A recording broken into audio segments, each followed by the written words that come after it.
thinkers, despite the news and reports of blacks and minorities being affected by pollution the most, these issues continue to go under the radar. Why? I don't know. But today is the start of a new video series where we will go to different cities across the country, maybe even the world, just to show you how environmental racism, environmental injustice affects these communities, how residents are fighting it, and how some of them maybe aren't fighting it. The first city we're going to start in is Chicago at the Altgeld Garden project, which is located on the south side of Chicago.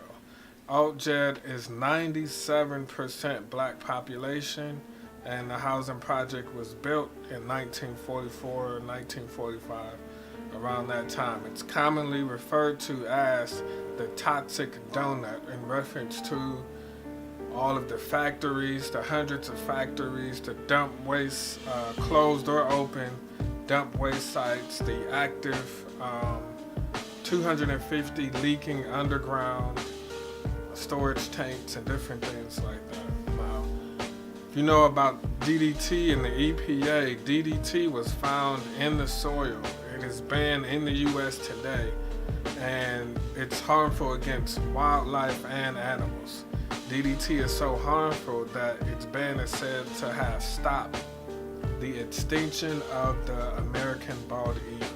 That's how bad and dangerous it is. So I'll let you fill in the blanks there. Now, even till today, Chicago is known as the most, or one of the most, segregated cities in the country. But in 1940, African Americans lived in only, guess how many of the 75 neighborhoods in Chicago? Only 9. African Americans lived in only 9 of Chicago's 75 communities. That's how segregated it was. And of course, whites protested the moving of blacks into that area, but this is the 40s. After World War II, the black soldiers needed a place to stay. So at first it seems like a nice and desirable neighborhood. It's near the woods, a wood forest preserve, and the Calumet River. So it's kind of separated from the city busy life that you see in Chicago. Now, although the land was wild, it was cheap and good for shipping, close to the rail system, and the river made it good for shipping. So, but unfortunately, the nearby factories could be seen as a place of employment. But to me, this shows how important zoning is in environmental issues, because the area must be livable, and the community must engage and be active in the zoning process as much as possible.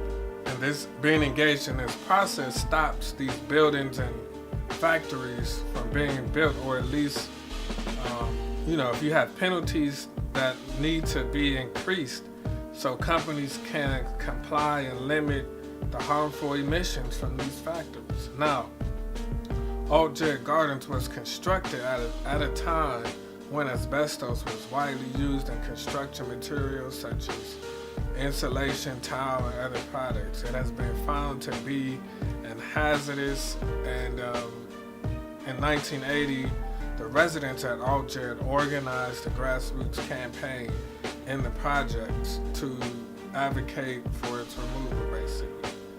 Now, who was a part of that campaign? There's a lot of controversy surrounding it. None other than the former U.S. President, Barack Obama. Then he was a local community organizer. He participated in this campaign. Now, although activists credit Obama as being vocal on the issue, it took numerous numbers and boots on the ground basically to get the results. One of the first results would be getting an asbestos, basically getting it tested at the Altgeld Gardens site.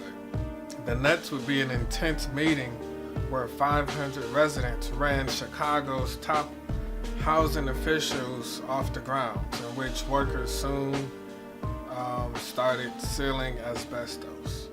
One activist in particular, Ms. Johnson, had been already involved in Altgeld since her husband had died prematurely from lung cancer. She came up with the People for Community Recovery Group, which basically it was used to educate and teach residents on the harmful substances in their community. It was a lot of activism going on and a lot of on the ground work. It started in 1979. She started taking, I think she took about 1,000 surveys. She noticed her residents were getting cancer and different things like that. She went door to door and she just found out all of their problems basically, and that skin issues, respiratory issues, cancer issues, different things like that. So she founded the People's Community to fight these issues. One of the first victories would be getting the cities to replace some of the water hookups because basically the water smelled like sulfur. So this is what it takes to get things done. You gotta get out there, get people organized and educate the people to get things done. Now, according to the monthly newsletter of the Chicago Reporter, the Chicago Housing Authority was aware that the insulation at the Ida B. Wells complex contained asbestos, but neglected to remove it from any apartments. The workers did, however, remove asbestos from the office at the complex. So, apparently the workers are maybe more important than the residents. I don't know. But the neighborhood residents believed that the chemical waste management incinerator was a source of basically toxic fumes. You know, you can't enjoy the smell, different things like that. You can't enjoy regular life. So in 1986, the group began staging protests at the incinerator. In 1988, 2 years later, the Illinois EPA took enforcement against the incinerator, finding the company had violations such as illegally shutting down off-air monitors and storing 80,000 more gallons of waste than allowed. 80,000 more gallons. In addition, the company was not carefully checking the types of waste it was burning. Basically, this resulted in an explosion in 1987. Now, they started in 86 and 87, they're still fighting it. And the company paid $5 million in fines and was required to remain shut until it got basically a complete operating permit. The incinerator now has been permanently closed, so this takes several years to get things done with these issues. And, that's why zoning and planning, being a part of that, is so important. Now, the group and its founder has done numerous protests, cleanup, monitoring groups to ensure that the area is at safe levels. And sometimes you don't need the expensive equipment, you just got to be educated, but sometimes the equipment helps as well. Now, in addition to the asbestos, as I mentioned earlier, much of the land near the Altgeld Gardens and other nearby southeast, southside Chicago neighborhoods is basically zoned for manufacturing uses. And when your neighbor is surrounded by manufacturing companies and facilities, it's no surprise that Altgeld is. I'm going to go down the list here. It has the most landfills of any area in the city. The wetlands have been filled with trash, and a large portion of Chicago's, I think there's over 2,000 brownfields in Chicago. Most of those sites are located in Southeast. That's not all. There's other things that come with having a manufacturing zone. Cook County ranks among the worst top 10% of counties in the U.S. in terms of individuals' cancer risk from hazardous air pollution. You got the wasteland, the brownfield sites, cancer. Cook County ranked among the dirtiest 30% of counties in the nation in terms of particulate matter, which is a mixture of particles such as dust, soot, smoke, and liquid droplets. If you've been following the channel since we've covered the dump site in those beginning videos, you will know how dangerous particulate matter is. You can't even really see it. Cook County also ranks as the 37th highest county in the nation for lead emissions and ranks highest in Illinois for the percentage of housing that is projected to have lead hazards. How much?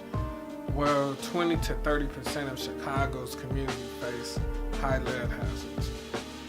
Over 100,000 housing units are estimated to have lead paint. If you're not familiar with lead, it's a known carcinogen. Carcinogens are known to cause cancer. They have an effect on developmental and reproductive. Basically, it can lead to an increase in crime. It can make you more violent, and it can stop brain development, making you slow. Basically, so to speak. Now, about half the complaints made to environmental officials by Altgeld Gardens residents are about the smell, the odors. This stuff, if you can see it, you can smell it. Sometimes if you can't see it, you can't smell it. Foul odors affects residents' daily living, ability to enjoy eating, and it hurts the economic investment as well. Who would want to, set up shop where you got to bring in customers and they're saying it stinks? You're gonna sell food or anything to have a nice restaurant where, it stinks. You're not gonna eat anywhere if you don't like the smell. That's just common sense. Chicago also has one of the highest asthma-related deaths in the country. The poor zip codes and the zip codes within public housing tend to have the highest asthma-related deaths also. Now, there's a recent study of Chicago's public housing. The residents revealed they are greatly affected by asthma. In the survey, 29% of residents stated that someone in their household had at least one asthma attack in the past 6 months.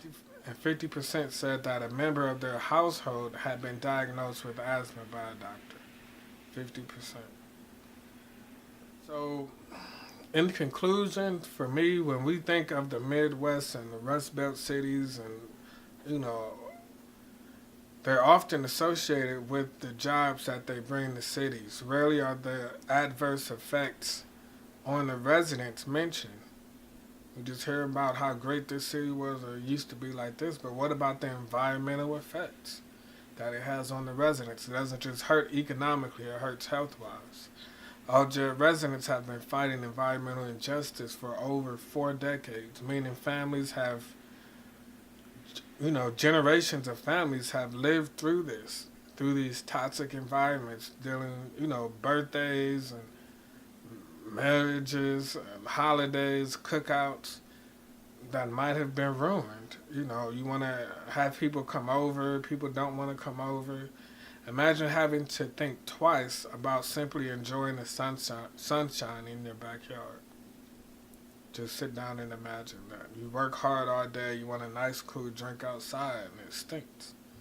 Sometimes when your oppression seems permanent, it helps build the deep reserve needed to fight these environmental issues. As we stated earlier, the protests against the incinerator took several years. You gotta keep that momentum going. It takes a lot of education. It takes an educated community, numbers, momentum, and sustainability to keep fighting that long. The community could have gave up, honestly, decades ago. Really, when you think about it, as family members could be tired of just talking about it just as much as they're tired of experiencing it. But, however, for residents still fighting against pollution, it shows the spirit and resilience of the community is resistant to the harmful effects of pollution. It harms the body, but you reach a certain point, it can't harm your spirit. So that's all we got. This is the first video. I hope you enjoy it. If you watched all the way to the end, congratulations. I'm sure you learned something new. Make sure you think independently. Your future depends on it. Stay tuned for more Melanated Media news. And if you like this video, give it a thumbs up.